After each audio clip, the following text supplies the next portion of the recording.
Salama daholo ya. Tsisy atao izay mitsamo.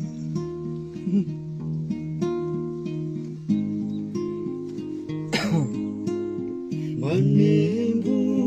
na reroy tapadia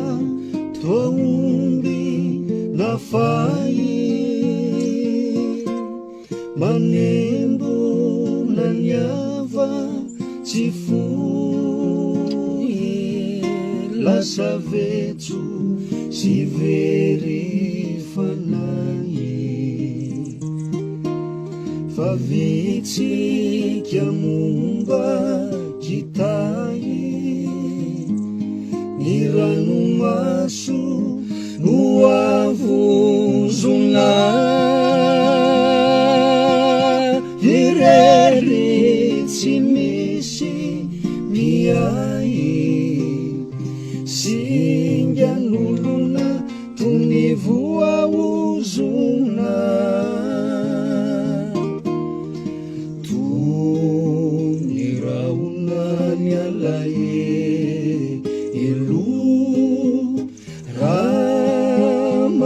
Satra dia mianjera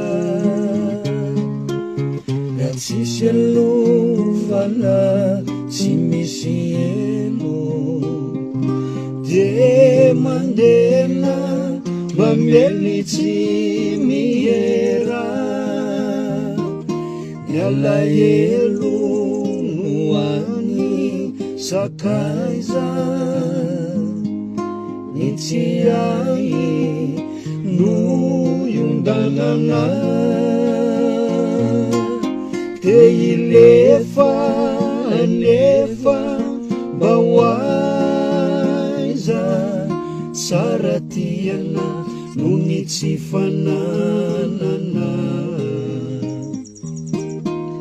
tsy hoela ny lany tromanga